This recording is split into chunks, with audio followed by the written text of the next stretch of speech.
The views and opinions expressed on this program do not reflect the company, owners, management, staff, clients, or partners.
It's Tuesday, the 16th day of September, 2025. Welcome to Bermuda's Daily Talk Show. It's the Daily Hour brought to you by the BAC Group of Companies, Medical House, Lindos, People's Pharmacy, and a big shout out to HSBC Bermuda for ensuring that we can pump through the radio airwaves with these most important community conversations. I'm Jamal Hartman, and we'll have a news break from Maya Palacio in a bit, brought to you by Peoples. Happy Tuesday, everyone. How's everyone feeling today? Everyone happy to be back. Be back with the show. Sherry had me out this past weekend, so I, was a bit partied out, celebrating another birthday. Grateful for that. So I thought, I'd give you all a break. I thought it best to give you all a break since I had a break. But how's everyone feeling? How are you feeling this morning? Is everyone good, ready to go, enjoying the September weather? They tell, when these guys do the news report, it seems like it's been raining a lot in Bermuda. So then I see people, talking about Harbor Road and the like. And I just remember we had this conversation on the show previously about Harbor Road. And we were asking, should we make it one way or like HOV for certain times of the day. So interesting that conversation's coming back up. But anyway, happy Tuesday to you all. Hopefully everyone is feeling good, living good, and is good. Greetings, everyone, and thanks for making us part of your daily routine. A good one today as we welcome, it's been a while, Dr. Maria Seaman is back on the show. It has been a while. We're going to be discussing the state of the island. Folks, the daily play is going to be a remember when. And also, please don't forget, if you haven't already, go on our website, thedailyhour.com.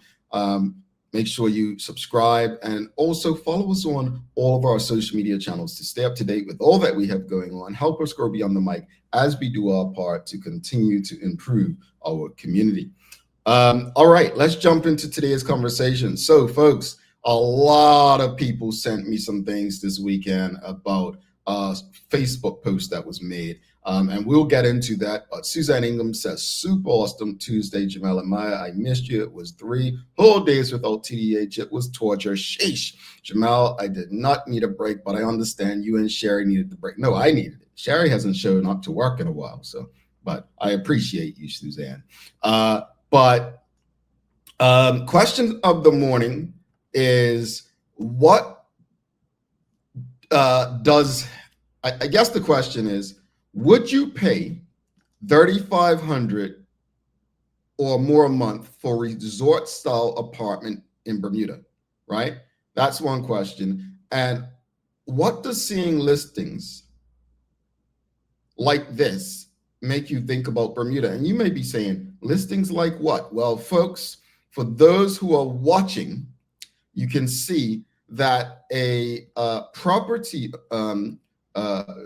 real estate agent, Kim Sheehan Properties, got Bermudians in their feelings this past weekend, and I'll tell you a bit about that. But this is your daily discussion brought to you by Titan Express and Secure. So if you're watching online, you can see that Kim Sheehan Properties posted the ultimate in resort living can be yours at the Bermuda Full Bermudiana. They are going fast. studios starting at $3,500. One bedroom starting at $3,800. Two bedrooms starting at $6,000. And three bedrooms starting at $6,500. All right, so you see that, right? You all see these prices. You see these prices. Kim Sheehan Properties, she's a real estate agent, and basically she is basically saying all this can be yours for the only $3,500. Only $3,500. So the question of the morning: what does seeing listings like this make you think about Bermuda's housing situation?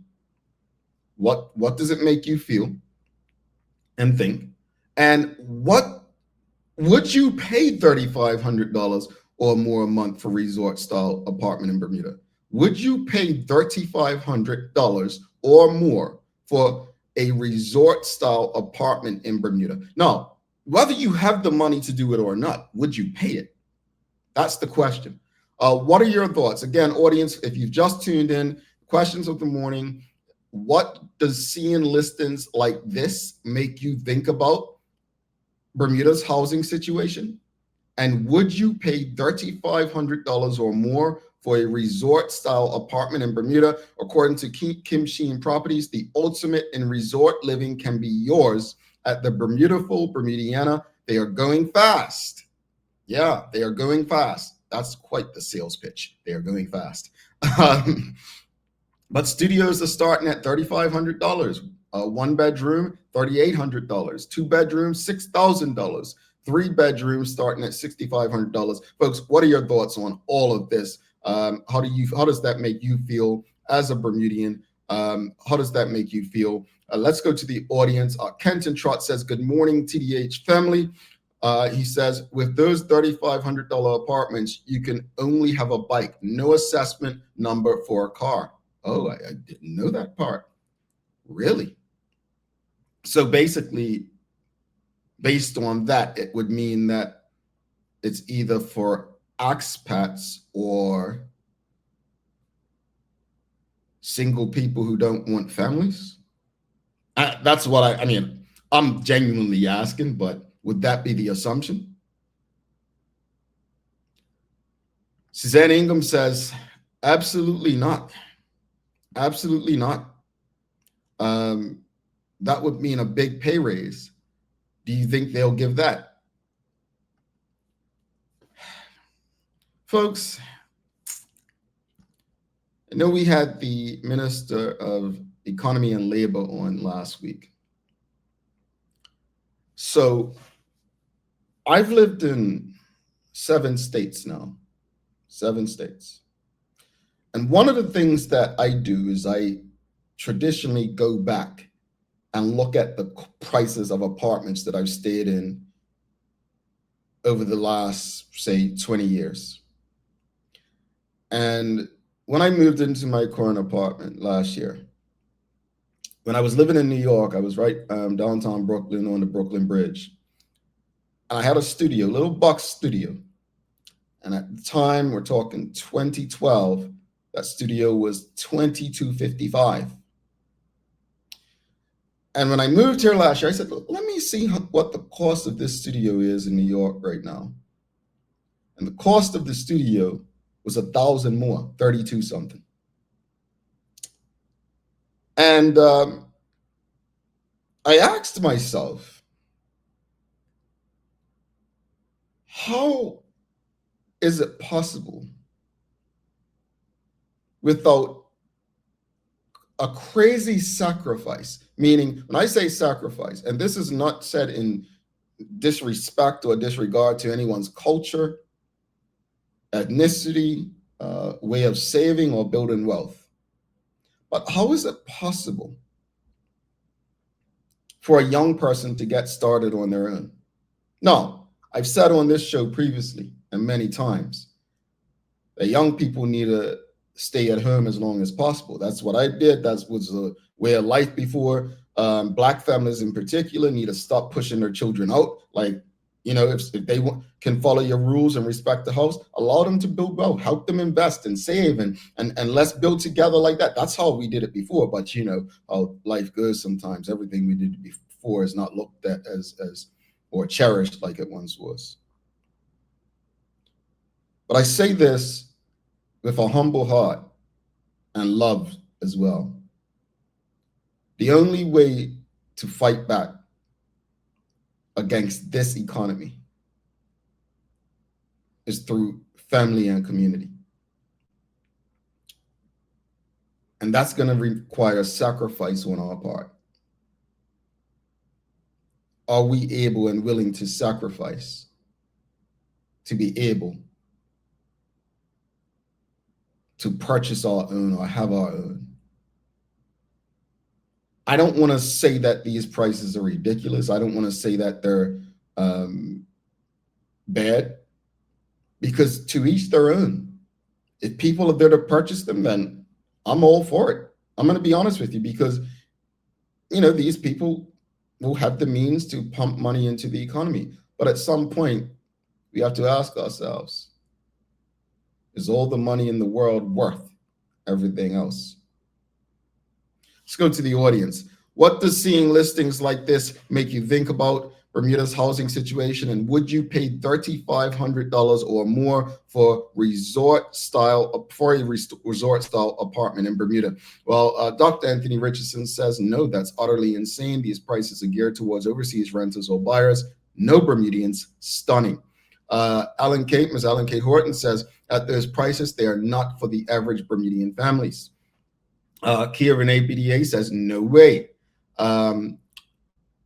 We've got Suzanne Ingham says, Wi-Fi is twirling, going nuts. Is that you or me? Well, it depends on who you have, because I did hear we were having Wi-Fi problems in Bermuda. Burmy Vibes Running and Workout Music says, depending on the amenities, the fixtures, and finishes of the units. Absolutely. I mean, they may have amenities that, you know, are worth some people's while, right? That's very true. We've got Suzanne Ingham says, okay, back to normal. Nick Hassel says, definitely not. Definitely not.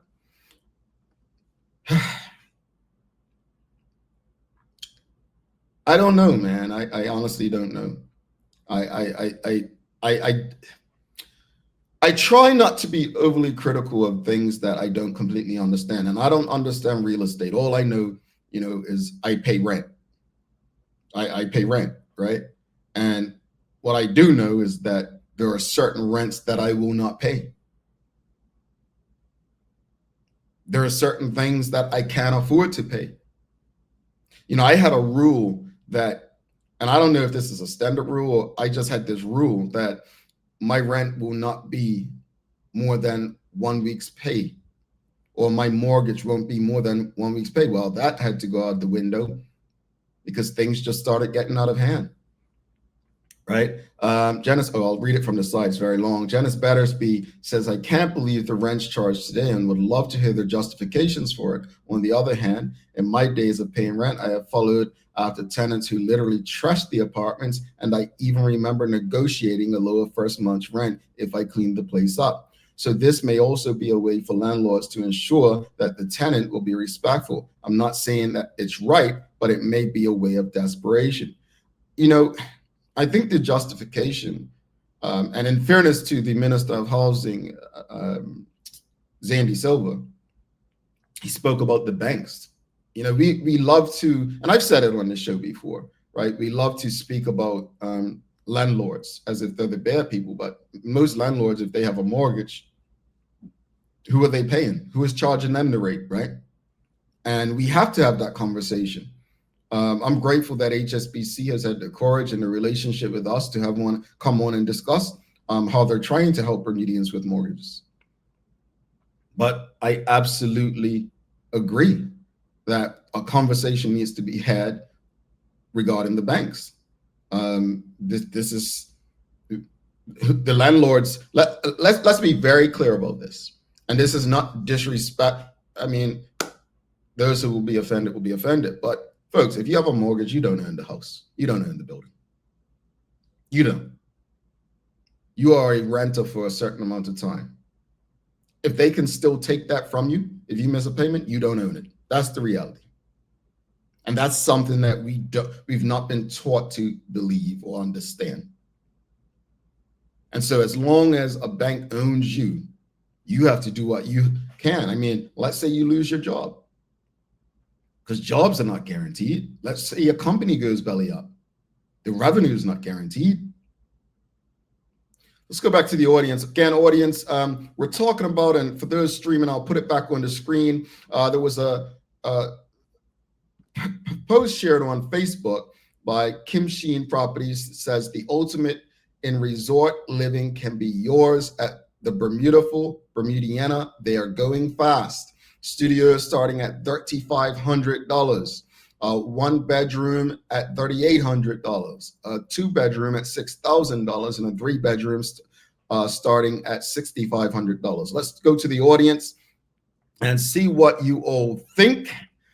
We've got Kenton Trutz says it is clear that the housing market is in deep, deep trouble. A person making minimum wage could not afford that apartment. Who is it meant to help? Well, they didn't use those pretty words they like to use when they were talking about housing. They didn't say affordable, that word affordable. And I told you all when that happened that they did not say affordable. But you all didn't want to listen to me. You didn't want to listen to me, but I digress. You know how you are. I'm joking.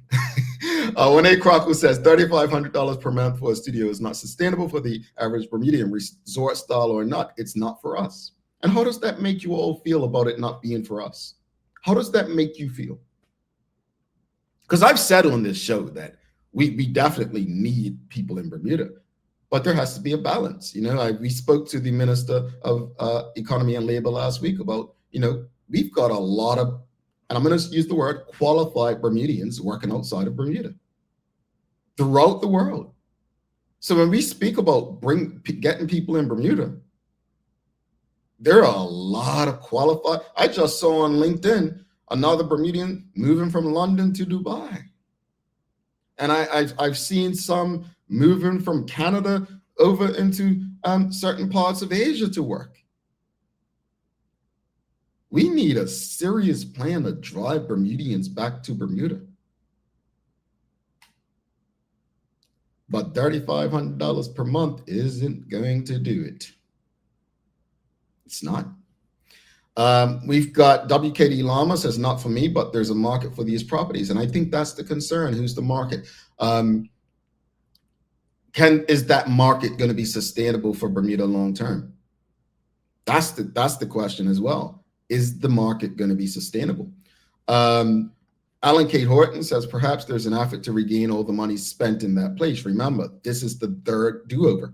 Yeah, and I agree with Miss Alan Kate Horton, because they spent a lot of money on that place. Remember, they even bought the one homeowner at that time when they were going to turn it into, what was it, that Hilton Properties took it over, I believe, right?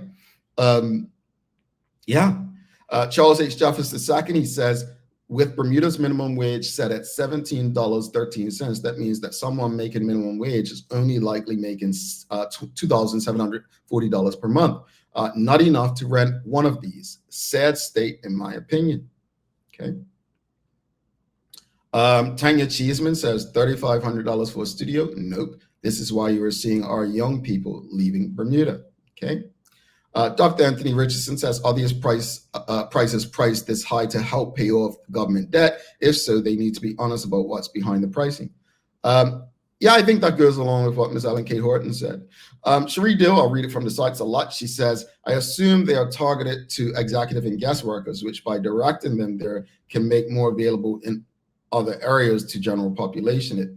If impactful, can minimize the current inflation by directly I think she means directing the pool who can afford those inflated rents away from the traditional housing market. But Cherie, I don't know if that's a true issue though. I was based on conversations with the housing minister and even economy and labor. I don't think that them targeting executives and guest workers is going to take people away from other spaces, because there's people who are renting to executives and the like don't want a certain, well, they don't want Bermudians in their places. I'm not going to say a certain, I'm going to be direct. They don't want Bermudians in their places, right? So will they rent to Bermudians, or will they just say, well, we'll Airbnb it? I don't think that could be it. Obviously, it's targeting certain group of people, which is likely non-Bermudians, executives, and guest workers. But I guess the question I'm asking, is it sustainable? Folks, this is your daily discussion brought to you by Titan Express and Secure. Manuela John says there are some who may desire and afford them, but the thing is starting at. Yeah, starting at. I mean, that just means that a studio is starting at 35. It doesn't mean the studio won't be 4,000. Patrick Chapman says it's meant for people who can afford resort style living, Bermudian or non-Berm. It isn't meant for the ordinary person. It's not built for affordable housing. Real estate is real estate is a business at the end of the day. I mean, that's real estate. I think one thing we're forgetting though, and I think this is going over a lot of people's heads. This is taxpayer dollars. Don't come at me with, this is the real estate business. This is your money that built these things. Shouldn't you have a say on how you get the money back? I'm just saying. Wouldn't it work like that? The board of directors be deciding? The people of Bermuda have to understand that you're not just voters. You are the board of directors for your government. I'm going to be honest with you, and you may not like this. But from where I sit, I always knew this wouldn't be affordable housing, and I said it then. I would be quite fine if all of those housing units were rented out. I would be, at the prices that they're being rented at. I'd be okay with it. If it means what Cherie Deal said, if it meant that Bermudians would be able to find places that these folks currently occupy.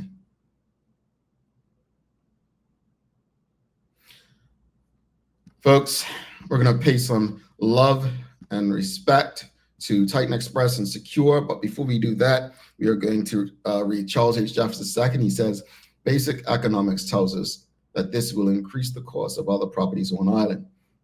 In my opinion, we need more supply at reasonable prices to help us all. But real estate's a business, Brother Charles. Says recouping the 100 million spent on that property will likely never happen in our lifetime. Rick Olson says they are not affordable or even attractive to an executive destined for another change of use. I personally wouldn't want to live there destined to be a problem or a low-class hotel. And I want people to understand, just because people have money and the means doesn't mean they're going to pay for it.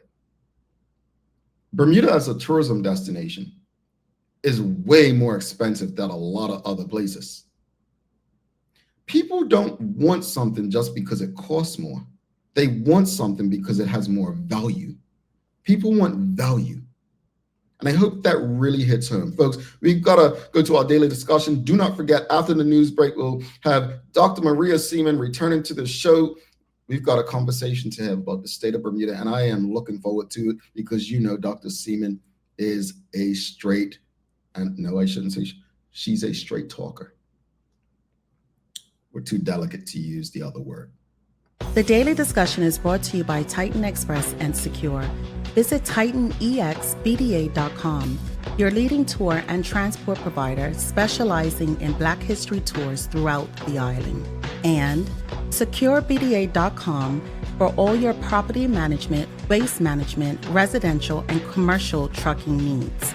Professional, punctual, and reliable service is our commitment to you.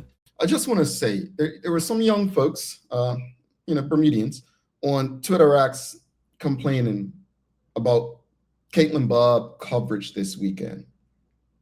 They were saying, oh, where's the local media covering Caitlin Bob? Here's what I'm going to say to that. I've watched the news everywhere I've lived. And every news channel has pretty much similar stories, like those main stories, and then they have their exclusives. Maya Palacio has literally kept Caitlin Bob's name alive. Like everyone or anyone who watches this show consistently literally would know her journey if you just watch the news breaks. I find it so insane that the same people who disrespect the local media, whether it's Bermuda Broadcasting or the Royal Gazette on a regular basis, continue to look to them for information. And then when they don't see it, they complain and they disrespect them and they call them names. But here you have a person who's literally presenting and giving you what you want, but you don't even know it's happening. Why? Because your own conditioning has developed your brains to make you a complainer rather than trying to find or figure out that what you're looking for is actually there. It's just not in a space that's a traditional norm for you. So props to Maya for actually doing what people are complaining about. And I hope that hits a lot of people. We had some birthdays over the weekend. TDH crew, Traveling Trotty, Nachika Trot folks, give her a happy belated birthday. She had a birthday yesterday, and Hadley and Swan had one on Saturday, the 13th. She told me it's her big 50. She is excited that she gets her age concern card. Yeah, she said, I'm just happy I have my age concern card. Now, folks, I didn't know you got it at 50. I thought you got it at like 60, 65. But happy age concern birthday to you, Hadley.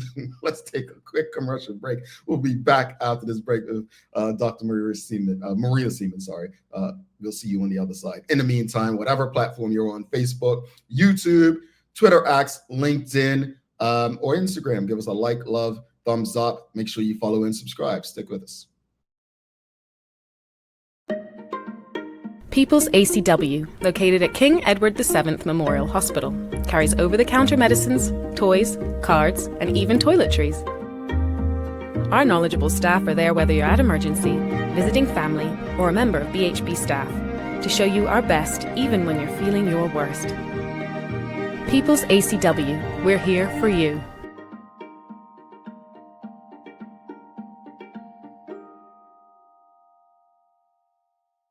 Ready to take your financial game to the next level? HSBC is here to help you power up your financial fitness. Your strategy should be sharp and ready for anything, because luck won't get you to the top. Whether securing your future, growing wealth, or planning for life's next serve, HSBC's experts are here for you. From budgeting to investing, let's craft a plan as unique as your goals. Plus, get free financial planning consultations to stay on track. Learn more at hsbc.bm/financial planning. HSBC Bank Bermuda is licensed to conduct banking and investment business by the Bermuda Monetary Authority.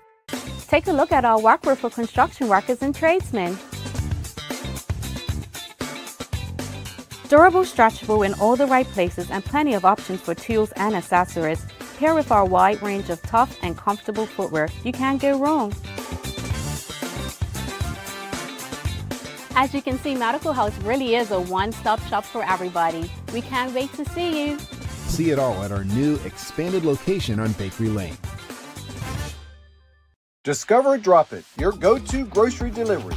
Browse and select from a wide range of groceries, from fresh produce to daily essentials. Our friendly drivers deliver fresh groceries to your door fast, saving you time and hassle. With Drop It, you get fresh groceries delivered fast so you can focus on what really matters. Drop It, freshness at your doorstep, delivered to your door with Lindo's. Why go anyplace else? Get ready for the cool Bermuda nights ahead. A CI-AC mini split AC unit from BAC Group is the perfect solution, keeping you warm this winter and cool all summer long. While supplies last, you can get a unit starting at just $913.50. Plus, receive an extra 10% off when you pay with cash or credit card at the counter. BAC Group, comfort for every season. SCAR stands for Saving Children and Revealing Secrets, and we are a Bermuda nonprofit organization whose mission is to reduce the risk of child sexual abuse and to be an advocate and a voice for children who've been sexually molested, as well as their affected family. New media like the Daily Hour is really important in partnering with organizations like SCARS. It's another platform for us for awareness. There can be no radio silence as it relates to child sexual abuse, and we need as many initiatives as we can get. We need to keep this message alive. In terms of us and the work that we do, live engagement is good because it allows the audience to ask questions, to make comments, even to provide us with encouragement and support. What I love about the live engagement when Scars is being interviewed by Jamal is just this feeling of safety, this feeling that he gets it. He cares about children. It's a connection.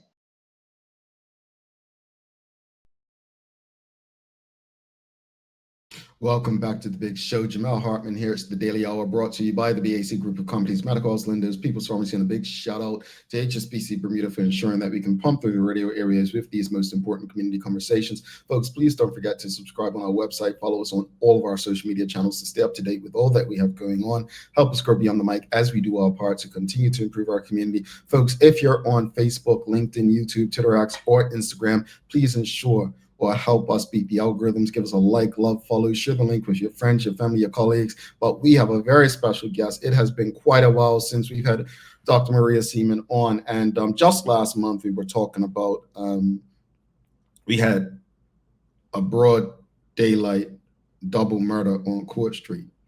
And someone had reached out and they said, and I repeated on this show,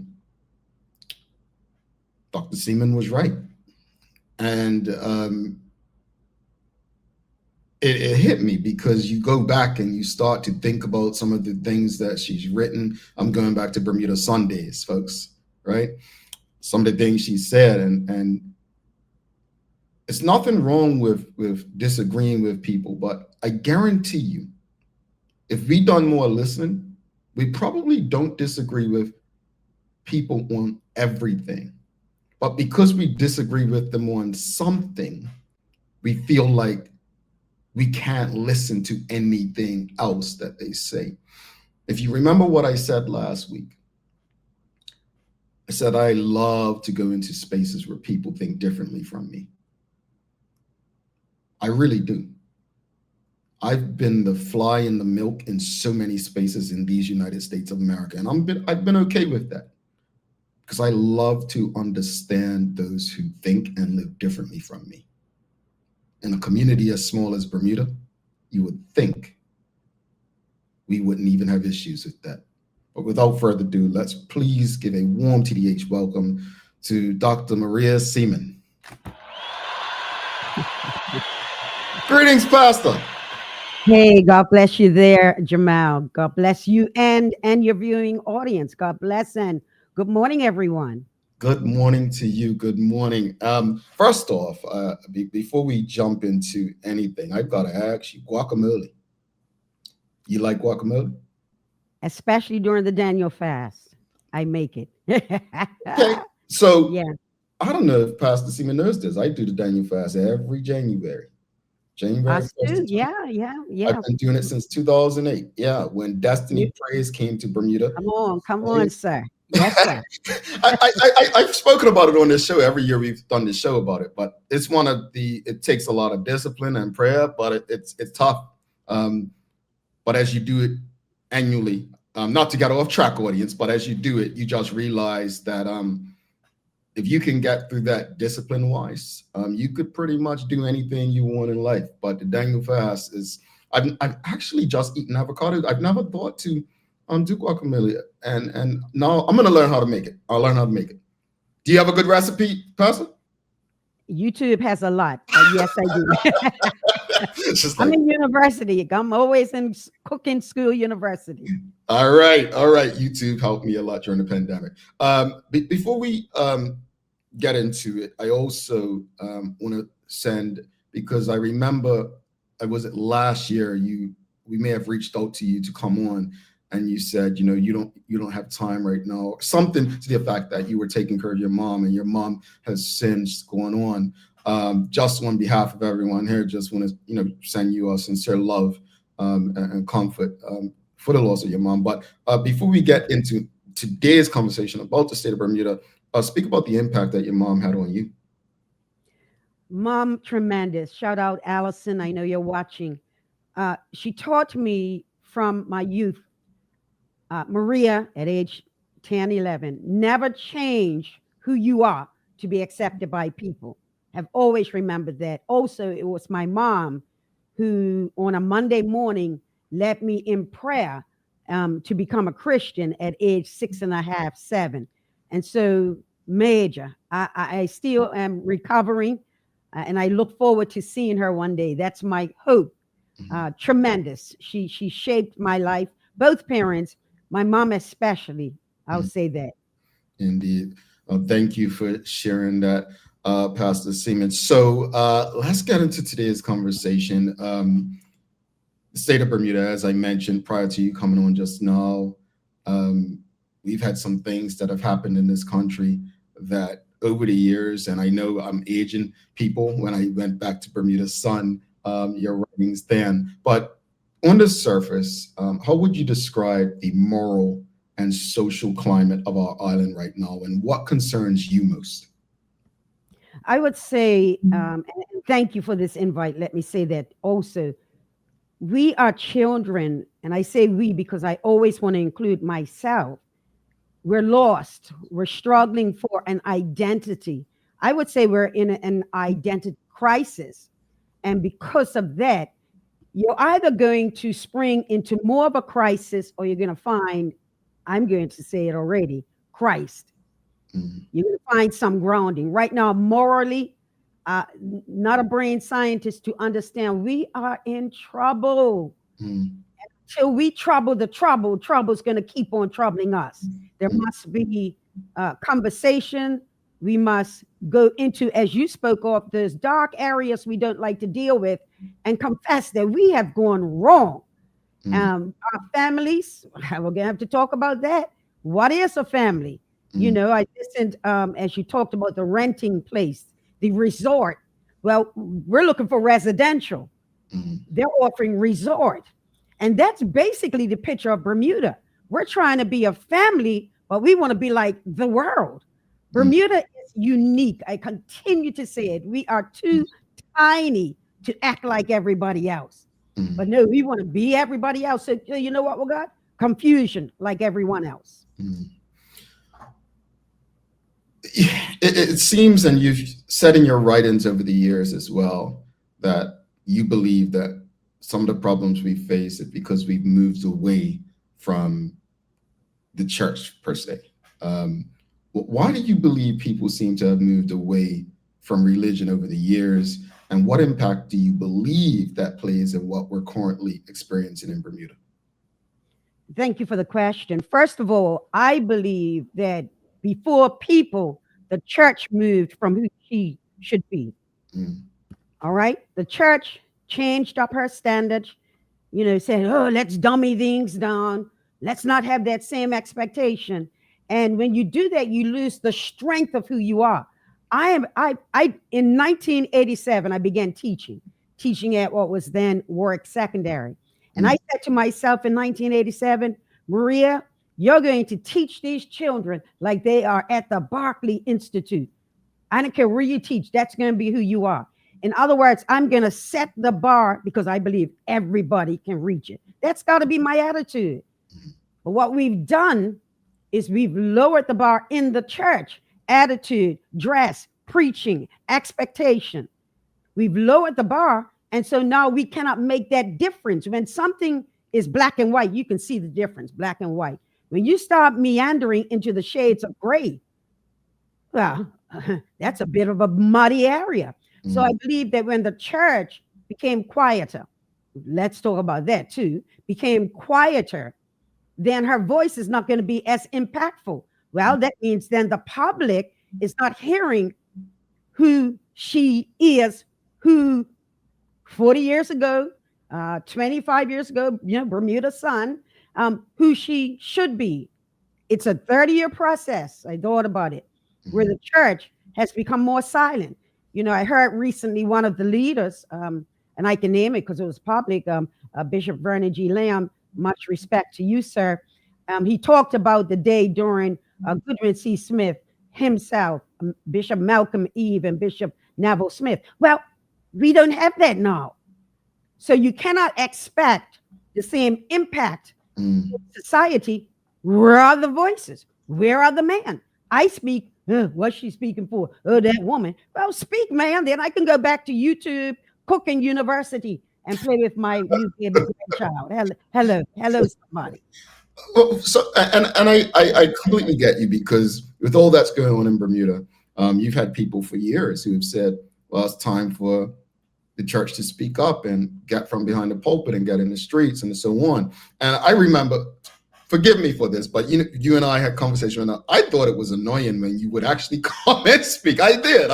It was you and I think Pastor Elbridge Burroughs, and I'm just like, let people live. And now you feel the opposite, right? Because you grow and you're like, well, actually, they were doing that back then, and people. But why? And maybe you can answer this for other pastors or preachers, but why is it that you believe the standards have dropped? Is it a thing of, well, we don't want to upset people, we want to make sure people are feeling more welcoming? I think we're looking at a double-edged thing. In one hand, which I can understand, okay, we don't want to come across harsh, we want all to be welcome.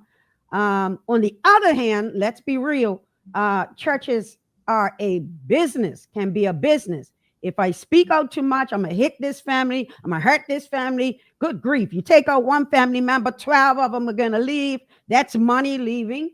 And that makes an impact. I feel I can always go back to teaching. I love pastoring. I love God's word.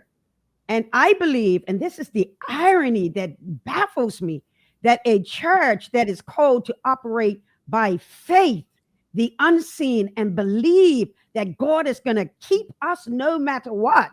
We've begun to go, well, I don't know about that. I'm never going to keep things that they are. No, this is safe. So it's the church, to me, operating in fear. Why do I say that? Because the church should be the prophetic voice of the community, speaking the heart of God into the community. There should be voices from each parish. I say this. People say, well, we can't, we're not public. Yes, we are. If you can go on and put your church service live on a Sunday, welcome to, you are able to speak to the public. And if there were many voices, then you know what that does? Come on, teachers. It trains the ear gates to hear something differently. Again, reflecting back to your conversations earlier, we've got 2 out of 3 of our girls still here. And one is the married couple, because they're preparing for their own place. Stay home. I ain't got an issue with that. Just remember, there's only one major chef in the kitchen. That's my thing. So that's where I mentioned respect the rules of the home, right? Yeah. and my children know, well, they know they're Christians. Church is Sunday. Mom, that's how you train them. And so it's important, this family unit. We saw back 20 years ago, children aching to get out. No, when you build a family homestead, you want them to stay and to add to. And if not, you become hijacked by places like this place that you talked about. No, and guess what? We have the power. But then again, Seaman, you got to look at this. If you don't have mama and daddy and finances and children understanding and appreciating home, it's difficult to want to stay home. You see, it's understand, everyone who's listening. I don't have all of the answers. I probably don't have half of the answers, but I do have a heart for Bermuda. I will go to live nowhere else. I love Bermuda. And so therefore I must be heard, because I've been given that voice and opportunity. You said something earlier that I don't want to go over people's heads, though. And it reminds me of things I've said up on this show. And I said at a luncheon with many of our partners and sponsors and advertisers last year, that there's a lot I don't say on this show because I have bills to pay. because people think I'm very outspoken. And I say, oh no, there's a lot I don't say. And there is a control mechanism in that, right? And I remember, not going to call his name, but a fellow media person in Bermuda said to me years ago, he said, the only way we'll ever have true media that's free in Bermuda is if we go to a subscription based model. And you see A.O. Johnson tried that. It just would not work in Bermuda. But in saying that, I want people to not miss the point that you made, that the church as a business, people don't want to lose people. So they're not going to be honest. They're going to be more what seems welcoming. They'll probably go home and talk about it, with their family. But I think that creates a bigger issue. And I think that speaks to what you're saying about why the church may be silent on certain things. And I think it's important also because you may have some people who say, well, it's more than just the church in Bermuda. We have other religions or ways of life, but the church is the most dominant. And that's why I think the conversation is relevant and important that we're having. But I want to just switch gears with you real quickly, Dr. Seaman. We experienced the mass shooting, which resulted in a double murder back in late April, beginning of May, up in the West End, and then a broad daylight double murder last month. From the pulpit and within your congregation, how do you think the church can or should respond to help heal the community and prevent future violence?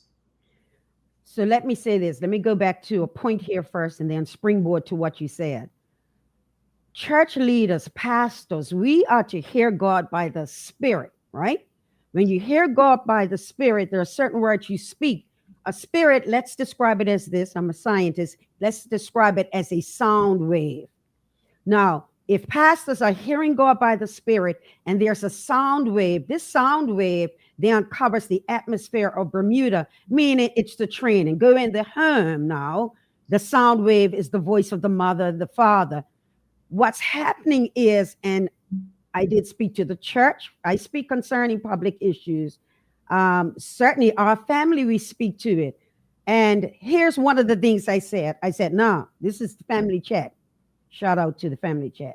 I say, listen, some of you are heathens and sinners, but you're not murderers. And I said, you know why? Because there's been an initial training. An initial train. There is a sense of this life, when it ends, it isn't ending. We believe there is eternity, and what we do in this life happens to be a determination in where you spend eternity. So even though many are not in the church, they understand it, they believe it. We're just trying to bring them in. In any case, here is the bigger issue. I believe many who are committing heinous crimes, devastating crime. Oh my gosh, it breaks my heart, which is why I said, let me get back out here and talk some more publicly, is because I believe the majority of them were not raised in church to thou shalt not kill, thou shalt not steal, love your neighbor as yourself. Jesus loves me, this I know. That's not ingrained in what I talked about earlier, the spirit. What spirit are they under? And we gotta be real. We are not training the children because I went to church tomorrow. There's people. Look, take them to any religious organization. Still doesn't believe in murder and all that. Give them something. I happen to be a Christian. Give them the law of God that they would appreciate life. That's the big to do. And so therefore, I don't know any of these people personally, so I'm speaking generally. Are we seeing people who grew up in church, sang, memorized the scriptures, do these crimes? We could go into the father issue. Everybody knows that. It matters. Raymond Russell, it mattered. My dad coming home. That was a training session in and of itself. And so the home environment, we don't want the nucleus. Every week I say to myself, can we celebrate our children getting married and not just having children? Because you know what? Married people, I ain't saying all marriages are perfect. Hello. I have been married 40 years. Hello. But I tell the people, I tell anybody, I imagine divorce court sometimes. Hello. But I'm going to tell you, listen, I'm going to tell you that the nucleus of the family is vitally important. I'm a scientist. If it took the two of you to make the child, conceive the child, it's going to take that and more for this child to be trained so that they watch this now. If they saw a picture of mom and daddy, one thing we saw in the Russell household, my God, everybody knows my dad's song for mom. I only have eyes for you. We knew it. Bermuda knew it. And so there's an indoctrination. I'm expecting that's my husband has the same attitude. If not, it's going to be a fight around here. Anyway, listen, we are not exposing our children, and not through them volunteering, because they're children. You know, they're not paying rent or anything. We've got to train them. And until we go back, we're not going to go forward. Thank you for that, Pastor Seaman. And let's continue on the children and the parent and the household. And audience, if you have any questions or comments, please send them through. Dr. Seaman is here to engage you. So if you have anything you'd like to ask or anything you'd like to say, please send your comments and questions through. But let's stick on the family. What advice or guidance would you give to parents today for nurturing faith and character and resilience in young people in this current environment? It is so important that when we see this beautiful baby born, we've got a 11-month-old granddaughter. I'm smitten, I'm controlled, I'm a wimp, I'm all of that. Yesterday, though, she wanted something, and I said no. Nana said no, and she went after it. And then I took it from her and she swiped at me. I cracked up. I said, yep, well, now you're going to learn. Nana said, you're not to do that. What am I saying already? We've got to ingrain in these children that want to have their way. No, there is a way you need to go. Each child, when we had our 3 daughters, I looked at them. Beauty was not going to be the issue. I knew they were going to be beautiful. That's Bermuda got beautiful. The issue is how this child going to survive in Bermuda. Now, that was 36 and 30 this years ago.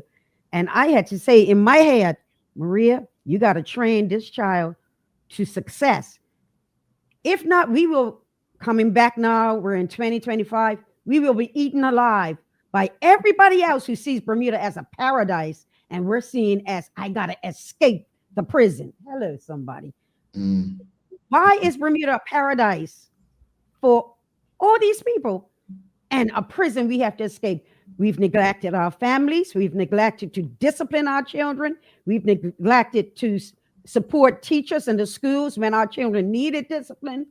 And I shouldn't have mentioned it last. We've neglected God. We do everything else on a Saturday or Sunday except say there is a higher power. And the irony is when we don't realize there is a higher power, God, for real, the higher powers of Bermuda control your purpose and destiny. That's a conversation. I am not going to let the government decide how my child should grow up. Hello. Well, as Larry Marshall Sr. used to often say, it's not the responsibility of the government to raise your children. And let's transition right into government. I mean, there's often tension between faith communities and political or governmental institutions, sometimes in support, sometimes in critique. In your view, what is the church's role in relation to government? First of all, biblically speaking, I recognize that God initially had a theocracy. That means that he was in charge. The people wanted a king, gave him King Saul of the Old Testament. We've gone downhill since. I don't hear the Bermuda government. I don't hear Saturday worshipers or Sunday worshipers speaking. They put government first. I'm waiting for them to put God first so that we can hear government speak like the God they should be. Come on, somebody. Until then, no. Listen, let me say something. I'm going to say a simple something because I don't understand the complexity of it, but I know it could happen. All these schools were closing down, all these empty buildings. Why can't we take money and make them affordable house and turn them into something? Now, I said that real easy. What we're doing now, I may step on toes, hey, whatever. What we're doing now is all of a sudden, The roads have become the main issue. Listen, you know where all those roads lead? I want to help somebody. All those roads lead home. Can we get home dealt with? I want the roads fixed too. Oh, yeah. But I'm saying don't settle Bermuda for roads when we need something done concerning the homes of our Bermudians. We got things happening, fights in school, out of school, drugs inside, out of school. Where is the authoritative voice or voices that should be speaking in government? I believe that anytime there is a murder like what we've had, the daddy of the land should immediately call a press conference. I don't hear daddy. I don't hear father. And so I believe that in those areas, the government is too silent. I don't know if they agree with each other. Let me just say that. Right. I don't know if the back bench agrees with the front bench. I don't know who is benching it. Somebody needs to speak. Well, they were very quick to call press conferences during COVID because something was benefiting someone or a group or some people. From my perspective, if it's doesn't seem beneficial or politically expedient, what's a life worth, right? That's how it comes across, at least, and that's a sick way to think, but I mean that's what we're left to feel. But let's speak, because you just touched, you said this a couple times today about, and probably not as directly as I'm about to say it, but it shouldn't just be Pastor Seaman speaking out. Like, we're the people who go to church on Saturday or Sunday, and the other pastors. Like, should the church be more outspoken in public policy debates or focus more on private pastoral care? Like, what are your thoughts on that? Of course, pastors, priests, and all such should speak. We're not called to pastor a square box of a building. If we really believe God's word, then we, even in going into the New Testament, John the Baptist, John left the city, went to the wilderness, and the people followed to hear what he had to say. He left the system. And I just think we're too comfortable. And right now, I don't have many friends. I don't think I have any close friends who are pastors, because I'm going to take you down that road. What are you saying? What are you doing? It's amazing. I'm grieved to understand that voices can be loud and powerful on Sunday, but you can't speak to the real issues going on in our homeland. And I do believe that God will hold us accountable for it, because if enough of us were speaking, we will be heard. You see, the last time was back during same-sex marriage, which I began. That was the last time. Now we're all running into the closet, and goodness gracious, what's coming out of the closet? And let's go there, because I think people are afraid to speak what's considered the gospel today, because companies, when you speak about what you believe in, other people are offended by it. Like, I mean, sometimes it's not that people don't want to speak up about like their faith or preach the Bible, share scriptures that they believe is helpful. But right now we live in a society where somebody can claim it's offensive, and next thing you know, you're written up at your job. Like, how do we handle that? How do you advise people handle that? That's why I'm going to speak to the true leaders, called pastors and priests and all of us types, because we understand the Bible said that we're going to be persecuted for righteousness' sake, that we've got to take up our cross daily and walk, and that we would be ill spoken of by mankind, but that we were to stand anyway. That's the authority that we've been given, and the Bible cautions it by saying, get ready, it's going to happen. However, one thing for sure, we understand the greater one within us, and that greater is he. And so there is a boldness that takes place that gives us a wherewithal not to speak. The easiest thing for me is to do all the work I do and not do this. I don't have to. Yet that's the cowardly way, because I have been given the authority. And Bermuda is aching to hear. Our males need to see strong male godly leadership and say, I can do that. If they just see a woman, it's like, no, that's my mama. Hello, somebody. right? And so it's the mixing of the pastorship and the political ship. And it should be that the pastorship coats with the, listen to me, with the anointing oil of godliness and joy. My question is, do we really have that anointing to be able to do that? I promise you, I'm a happy-go-lucky person. And most people who know me know that. I'm just convinced about who I serve and what he's able to do. And I see him coming through. My family is not perfect. I've been through some hard aches, but I've held on to believe that God will work it out, and he has. And so, you ain't got to worry about me throwing stones. And my house is glass. My house is not only glass, it has some shattered where it's been hit and struck. So I'm not claiming to be perfect, but I am claiming to be perfectly minded and have a love of God and a love for the people of my Bermuda. I just want to say this because you made me think of, she said, she's a happy-go-lucky person. And I remember a time, and I don't know if you remember this, Pastor, I was eating at Hamilton Princess with my good buddy who I think he attended your church at the time. And he didn't drink, but I loved the libation back then. And you came up to the table, hey, brothers, and you picked up my drink. This doesn't smell like fruit punch. It was one of the funniest things ever. I was like, okay, but it reminded me that you were human, and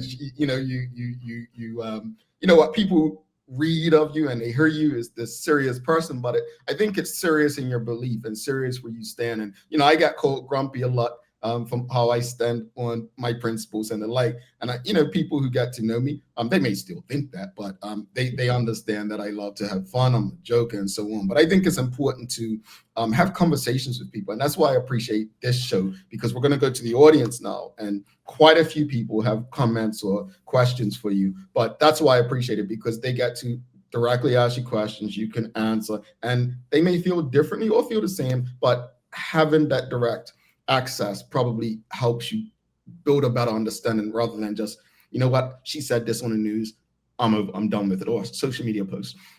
That said, Michael Daniels is asking, does personal maturity have a part in our spiritual understanding? I would say yes, because as you said, as we get older, you're staring at your mortality differently. And I remember when I got married 40 years ago, the bishop who married us, Bishop Goodwin C. Smith, he said, it's a quote, he said, and when the days of youthful lust have perished. I'm like, what? I'm 20 years old, but I am 60 years old. And I'm saying, God, please give me at least 20 more years. And so there is more of a sobriety. And I do want to say to that young man that there is a God space. There's a space in our heart, a search mode for that which is greater than who we are. I got it filled at age 6, and some are still searching. And I do believe that maturity, settling down and really seeing what's going on, causes one to then develop a need to, okay, what's missing that's greater than myself? So I would say yes. Indeed. Suzanne Ingham says, Dr. Seaman, keep preaching. As long as God gives you life, you are 100% on target. Dr. Anthony Richardson says, Dr. Seaman, would you be open to instigating a gathering churches, different faith groups, etc., to work toward finding a way to regain direct and regular involvement in Bermuda society, e.g., get out on the streets and engage the people? That's a yes and no for me. So I'm still thinking about it. Someone reached out to me. Here's my reasoning. When you have different belief systems, right? You got one brain. Imagine one brain. Imagine if your brain thought, I hate chocolate ice cream. The other part of your brain thought, I hate vanilla ice cream. The other part, I hate strawberry. Your brain's not going to get together. My concern with coming together with other churches that believe differently, we're seeking different gods. So I have to stick with this. I wouldn't mind coming together with Christians. All right. And I hope that other people let the Muslims get together and this, because I fundamentally believe people are good if they are searching for God. All right. Now, how we do it's differently. And so you can't be in unity with people who don't believe God the way that you do. But I do believe that churches, Christian churches, need to do more. But right now, I got to go backwards. That's my la la land. Can we get them speaking? Can we get males? I'm going to keep on saying males because I believe in maleship. That's why I believe in marriage. All right. We've got to start at the basics. Get out of the pulpit, say something public. Call a press conference about that. Charles H. Jeffs II, he says, I can remember many children who attended Sunday school and church, even if their parents didn't. I believe that allowed for a moral compass to be established. How can the church return to that? Listen to me. The church can return to it all they want. Until parents buy in, it's not going to happen. Parents have to make the move. Shekinah Worship Center and many churches have beautiful Sunday school, Sabbath school, Friday youth programs. They are there. What we have done is we've substituted, in some cases, well, they can't make it because they got football, they got this. Well, this and that don't save us from the mess that we're in. Only God can do it. Only God can do it. And so I say that the programs are there. And the parents need to become reprogrammed to understanding their parents, not the current parents. Now I've got to go back to the grandparents now. Why was Bermuda a different society? Stop craving everything else. Look, I'm a Bermudianist. I'm going to say it like that. I'm a Bermudianist. I ain't trying to be American. I ain't trying to be any other place. I better not mention an island. I'll get in trouble. We are Bermudians. And there's no place you can compare us to. You can't track us according to any other place. We're too small. We're 20 miles a centrifuge. So when nonsense happens, it happens at a higher rate. When change happens, like that centrifuge spinning, it spins us out of control and we're separated instead of coming together. So they're there. We got to bring them together. Got to come this way, parents. Check me out. swim@logic.bm. Yeah, I think that's one of the most convenient things people do is, when it's convenient, oh, Bermuda, why we got to be like everywhere else? And then when it's convenient, oh, Bermuda's so da-da-da-da, why can't this place does it? It's interesting because if you want to call out hypocrisy, just watch the way people act. I want to go back to the audience, but I want to ask you this before we go to the audience. Let's talk about, since you mentioned we're not America, the influence of American liberalism and conservatism on Bermuda. I've said it on this show many times, and I don't subscribe to either. I don't think American liberalism nor American conservatism is in our best interest.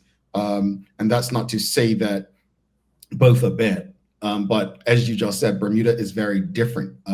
We don't have 330 million people, right? What works for a jurisdiction as big as the United States. I mean, Bermuda is smaller than some of the smallest towns in the United States. But speak to the impact you believe American liberalism and American conservatism has had on Bermuda society. Let me go Bible a minute here. So the Israelites, right? They get freed from Egypt. They're going in the wilderness. God tells them it's got a promised land. They keep looking back. You know why? Because the immediate gratification of bondage looks like liberty until you get to where you're supposed to be. And that's what liberalism is to me. It's a false freedom of your mind that's going to put you in a mess. How do you know liberalism is not going to work? Just look at your society. It's not going to work. I must not be free to do what I want to do. I must be obedient to my maker, the one that gave me life, the one that at the end of life, everybody wants to go and see. Can we then begin to actually groom our people, grow our people, train our people that way? So this liberal, you don't want your children liberal. You want them learned. Liberalism, and I watch a lot of USA stuff, and liberalism will teach you that the other man is the boogeyman, that your enemy is the white man. No, your enemy is your mind. Make up your mind. And we've missed a generation and a half, maybe two, of training our folks. You can do this. Everything else now, we are at liberty to say, oh no, they got a disease now, they're on a spectrum. It's a lot of it has to do with how we trained them from born, the day they were born. They learn according to their environment. And so while liberalism sounds good, I'm at liberty, I'm a free thinker, I have what I have to state, and you're going to hear me. Wait a minute. We are humanity, faulty, not perfect. We must recognize a higher power. If not, we're going to get beat up by the antithesis of that power, which is demonic. Spiritual warfare. That's what Bermuda is experiencing. You got to be a soldier in the kingdom. And on the other side, American conservatism. How's that influenced or impacted Bermuda, you believe? Conservatism, on the other end, we call it the right, that can be where one sometimes appears over righteously. So righteousness of your own that separates you from the other group. So in this case, let me quote this, which children used to know. John 3:16, for God so loved the world. Now, right there, that's not left, that's not right, that's everybody. And so when you have that heart set, you understand the liberal, you understand the conservative, but you ask God to help you to bring it all together so that you can be speaking to everyone at the same time. Got you. Thank you so much. We've got Rick Olson asking, Dr. Seaman, what's your view on Charlie Kirk? Yeah, good question. I was not an avid follower of him, but it will pop up on my timeline and I will give it a listen and say, that boy's got skills, Seaman. And what I have seen is, I'll say it straightforward, some, especially Black preachers, give these certain clips. I would encourage people to go and listen in the full context of what he said, because guess what? I happen to agree. And so I believe that this assassination, what a martyrdom, I think it's horrific. And that people, any person who celebrates, I don't care what color they are and where they're from, you celebrate murder. Two little girls left without their father. We would not get along too well unless there is a change. And so I am saddened by it. And really, I'm going to be 100. I said, Maria, you speak out. If in our humanity, it causes you to check and say, wow, you've got to believe what you really believe and have faith in God, that no matter what, God will take care of you to be that type of a speaker. And so I'm saddened by it. And we said a prayer on Sunday at church for the family. Yeah. I'll go through a few comments. Allison Russell says, amen. Discipline is key and there's not enough in the home. All my daughters know I'm not your friend. I am parent till infinity and beyond. Esther Earl Trotz says, preach, pastor, preach. Janice Battersby said, Jesus spoke publicly. We follow Jesus' example. Many examples in the Bible. We've got well said, Pastor Seaman from Nancy Talbot Hooks. And Erlene De Silva said, the truth offends and hurts. Folks don't want to face it. I think it's interesting regarding Charlie Kirk, because something you said I agree with, and it's happened with me on this show. People have taken clips of things I've said without full context. So I appreciate that you said that. I was not familiar. I was familiar with his name because I actually do listen to Candace Owens, and I watch her. And I don't watch her or listen to her. Remember what I said earlier. I love to go into spaces where I don't agree with people because I love to learn. Why do they think this way? I think that's how we learn. Don Lemon is another one. Don't agree with him, but I love to understand, why do you think this way? And I thought when I saw, I went and looked at Charlie Kirk, he was pretty much a white male version of Candace Owens, right?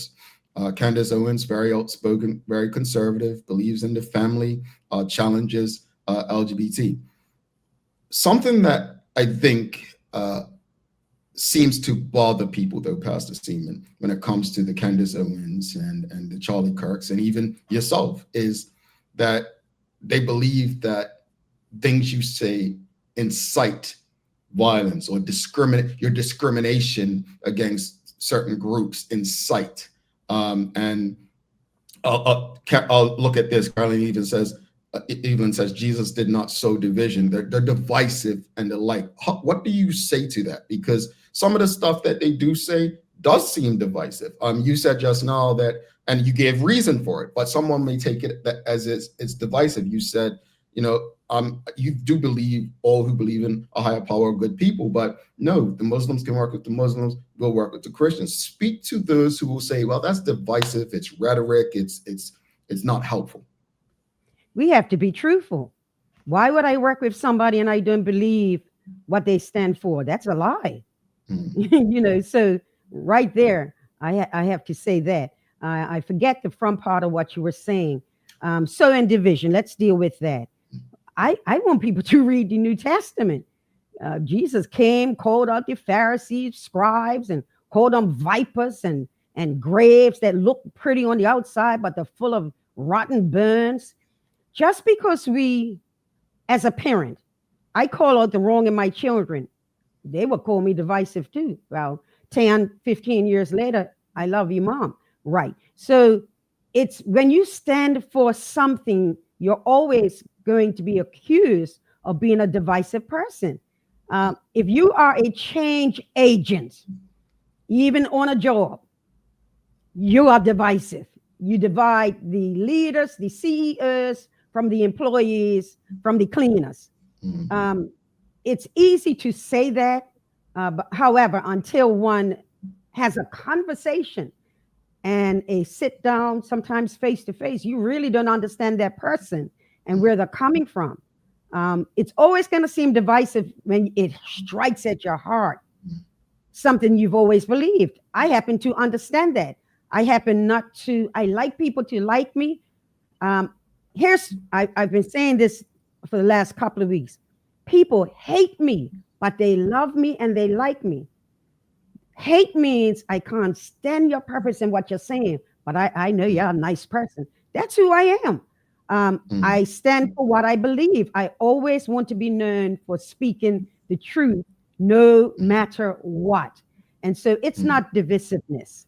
I wish we all could get along and kumbaya.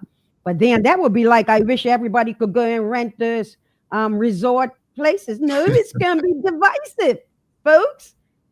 See, we understand that, but we don't want to understand this. What keeps you going, though? I mean, look, it's a small community. You just said people hate you, right? But they like you and love you. You were a topic of conversation the first few years of Carnival when the LGBT community were pushing and they got the Pride Day. You were very vocal, and I mean, you were pretty much public enemy number one to some. But what kept you going? Like, what keeps you going and with a will to keep preaching the word as you know it? God speaks to me when I want to be quiet, and he speaks words to me that echo his heart. It's a wind, it's a pushing, I'm motivated and empowered that even though, and I've got witnesses who know me, I can be on my own 24/7 and not have a problem. I am prodded by God's presence to speak no matter what. You don't want to live a life that you lie to yourself. Have integrity. People can hate you and you can have integrity. People can love you and you can have integrity. Just have integrity. Why talk at the kitchen table, in the living rooms, and speak all the same things that I speak, but because it's public, we're going to distance ourselves. Well, you know what? I understand that too. Not everybody is called to speak. One of the things that I've been thinking about for 2 years. Okay, Maria, you want to make sure you're offering. I'm always working and thinking of something. My dad's brain, I can't help it. And I recently finally said, okay, I'm going to launch this program of coaching. How can I help children because the older ones, they're already there. Okay, God help me. He gives me this design of this program. So I've started it. I'm just going to show this. I'm not advertising, my goodness, but there you go. There you go, real quick. And I've got 17 children. That's fine. I told God I would just start with my family. A program to encourage communication. Come on, teachers. Some teachers should be giving me high five. Encourage students to write. We just want them on the real people still write. It's a lot in this program that I'm doing because I want to do more than what the public thinks I am doing. I always want to do more. Many folks don't know, and I'm going to say this. I literally, not figuratively, everything on Swim TV, I do on this computer. I pull all the produce. I'm the producer, the editor, you name it. I'm busy, but I get busier. That's Raymond Russell's genes right there. Doing whatever I can because I care. At the end of the day, it doesn't matter what people say. I know what I'm doing. Yeah. And when you got that type of knowledge, you don't even pay attention to yourself. You just keep on doing what you're called to do. Yeah, indeed. Yeah. Finally, got to let you go, and definitely looking forward to the next conversation because I think conversations like this need to be ongoing. And again, I just hope for me, I as you all know, I spend my Sundays on the couch watching football. She was talking about me. She's talked about me a couple times in this conversation. Those who have left Bermuda, yeah, she's talked about me, and I'm not offended. I know who I am. But in saying that, finally, speaking about the impact of church in Bermuda, what more do you believe the church can do at this moment to positively impact Bermuda and Bermudians? I'm almost going to repeat myself, but it's necessary. I do believe pastors are cold. And if we can remember the coal, the power of it, the personification of Jesus through our voice, then we wanted to echo, not just in the four walls, but echo in Bermuda. We've got some major voices that can speak and are beautifully powerful in a Saturday pulpit and in a Sunday pulpit. I'm saying Bermuda, we need, look, it's not going to be tents anymore. I grew up in the put up a tent. Ain't nobody got it. Everybody got their own tent. So we've got to meet the society with where they are now, and that's going to be the key. Now we've got to, as a church on a whole, introduce ourselves again. Hi, we're the church, because we kind of left you because we got these mortgages and we had to take. You know what? That's a trick of the enemy. Let me tell you something. I'm going to say something here. We now have mortgages to pay off a church. Now the churches are empty. So it must not have been about the church size and whatnot. It must be about the mission of the church. Let's get back to the real mission of the church and prayerfully, starting with Shekinah, we'll get these pews filled as they should be, because Bermuda is crying. She is weeping. And I hear the tears. And what we're doing, let me put this here. We're crying into alcohol bottles, cigarettes, drugs, illicit relationships, hating people, lying, deceiving, bring it to the church, not speaking. We're crying. And now we all need to understand it's okay to cry. Now, who are we crying to? If at the end of the day, when we have to bury loved ones, who are we crying to? When I eulogized mom and interned her earthly remains, I knew I was crying to God, and God has kept me. He will keep us. And that's an amazing thing. That's amazing. So this is part of my final comment. Let's move, because I told this to my family. Let's move from memory to legacy. Everybody's gonna remember mama. She was amazing. Everybody. But legacy is different. Legacy is when I take the baton and say, this is my leg of the race. You see? Legacy. That's the difference. We need to move from the way it was, memories, light the corners. Nope, nope, nope. Let's get it out there now. Let's do what we can. It's not going to change overnight. We've gone so far down the dark side. It's going to take years and years to pull Bermuda back in, but it can begin today. I know it can. Blessings abound.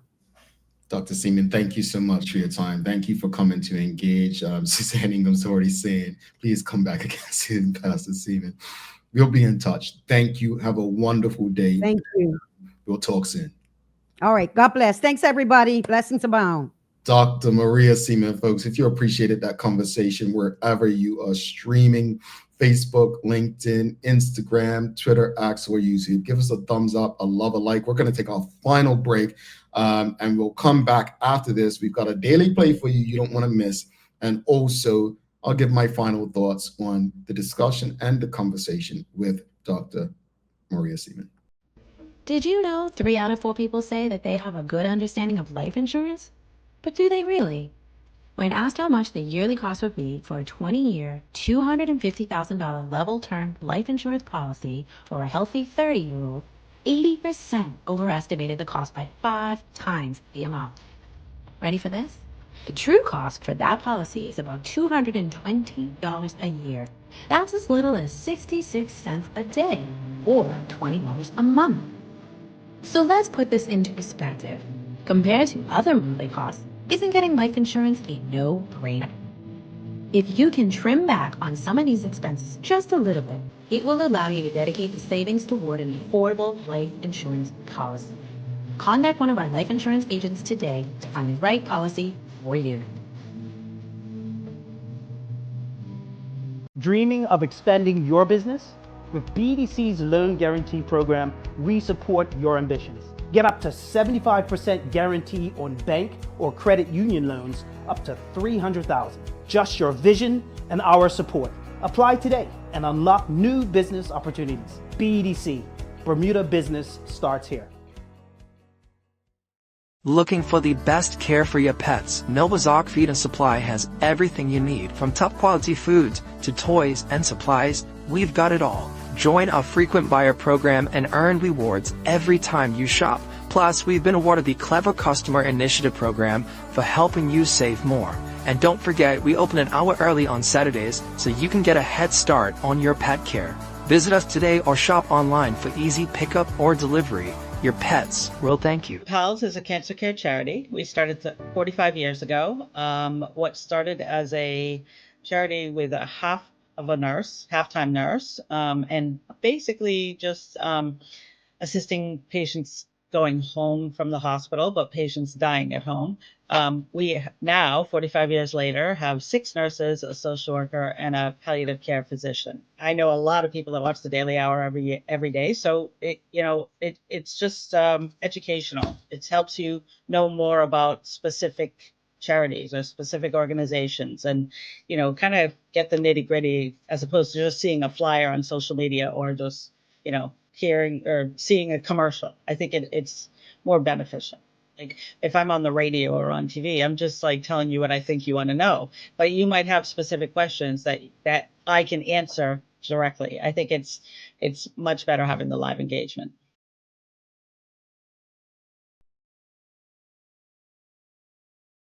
All right, welcome back. Thanks again to everyone for rocking with us this morning. Thanks to Dr. Maria Seaman for making time to come in and engage with all of you. A big shout out to the BAC Group of Companies, Medical House Lenders, People's Pharmacy, and HSBC Bermuda. We are back live on terrestrial radio this morning on Hot 107.5, so thank you to them. Folks, if you haven't already, whatever platform you're on, make sure you give us a like, love, follow, share the link with your friends, your family, your colleagues. Make sure you are subscribed and following the Daily Hour on these platforms. It is time for the Daily Play, brought to you by Bermuda Trivia, now available at stores throughout Bermuda. Follow Bermuda Trivia on Facebook, Instagram, Twitter, X, and TikTok to find out why it's Bermuda's favorite trivia game. All right, it's a remember when today. Question is, audience, he was a legend. In what year did Michael Jackson die?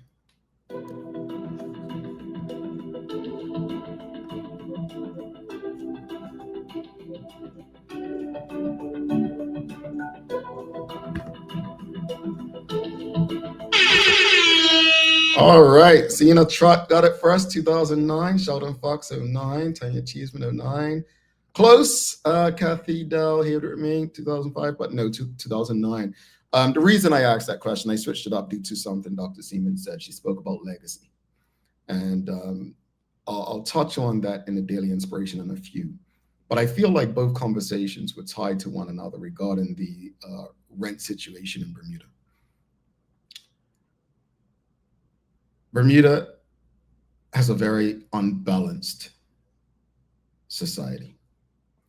And what I mean is, if you look at India, India has the second greatest population in the world after China. And in India, I'm going to use my hands to give you an idea. So in India, you've got the rich and you've got the poor. There's almost no middle in between. And people have been telling me for years, Jamel, the middle class is going to disappear. The middle class is going to disappear. Bermuda can't afford to be like this, like India. We're not that big. But we're going more and more from here to here. And I really hope that if nothing else, from that conversation, people understand how unbalanced our society is becoming. And whether we like it or not, Dr. Seaman was kind of speaking about that unbalance.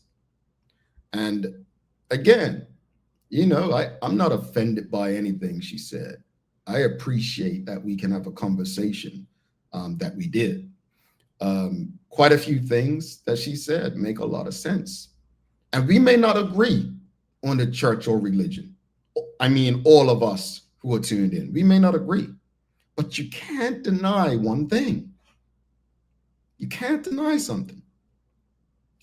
We didn't have the violence in the manner we're having it right now when young people were going to church. You can't deny that. Now, I know some people will say, yeah, well, we had old people interfering with children and the church protected them. Well, if you know of situations like that, speak about it. Speak about it. That's what I would say. I'm not saying that we all have to agree, because we're not going to. But through disagreement, we can find solutions to the problems impacting all of us. So I appreciate Dr. Seaman making herself available and her convictions. And let me just be clear, everyone's welcome on this show, no matter your belief. I do welcome anyone and everyone, because just last week we had the Minister of Economy and Labor, Jason Hayward, on. I appreciated the conversation, and I still don't agree with minimum and living wage. Maybe that's because I don't understand it. But I'm trying to understand things and give you all an opportunity to engage so that we can get closer to a place where we don't have to wake up wondering who got shot, who died in that accident, who got sentenced today. Make sense? Give you your daily inspiration, and then we'll head out for the day. And I'll leave you with this, and this is based on something Dr. Seaman said about her mom's legacy. And I want to say this to everyone. When you live well and serve your community, you don't have to worry about what your legacy will be. Your work will be felt and carried on by those left behind.